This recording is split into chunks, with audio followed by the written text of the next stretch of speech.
I think there's no denying that going into 2022, perhaps the biggest non-COVID story in Canada is going to be inflation, cost of living, as more and more regular Canadians, middle-class Canadians, lower-income Canadians just scraping by, they're finding things tougher dealing with the rising cost of goods.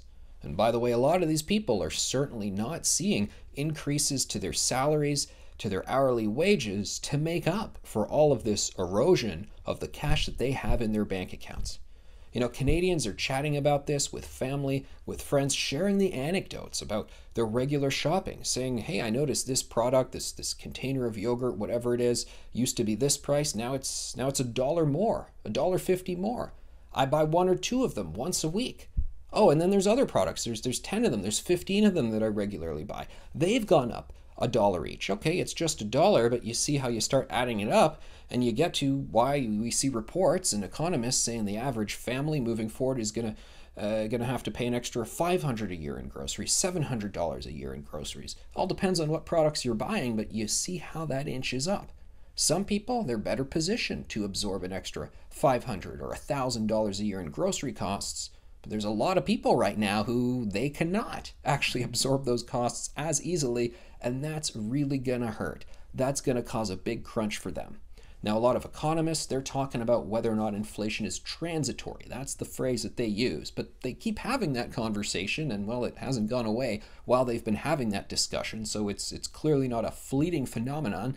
It's sticking around to some degree for some sectors, for some products, for a little while. We shall see how long, but however long it takes while it's happening very real to the people that it's happening to. They're really feeling it. And I think policymakers, they should not be doing anything that makes the situation worse. Yet we know the federal government is already planning to increase the carbon tax. They want to bring in a second carbon tax called the Clean Fuel Standard. Various other taxes that are just scheduled to annually increase, they're going to increase. Rate hikes, they're going to go up. All that stuff's going to go up as well, which is only going to make things worse for you. Are some people getting a raise? Yes, they are. I hope everybody gets a raise. Are some people getting a bonus? Yes, they are, but not everyone is. So a lot of people are just seeing that the dollar, it's not going as far as it used to, and well, that phenomenon is just worsening in terms of the situation that we're seeing right here in Canada.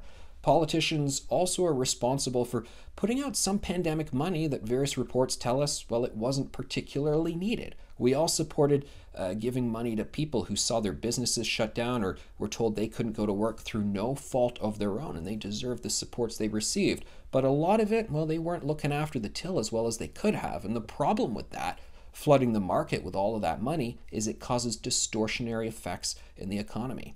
So what does all this mean moving forward? Well, I think it continues to mean tough times for those who, well, they're already having a tough time making ends meet, making things work. Inflation still going to be a huge issue in 2022.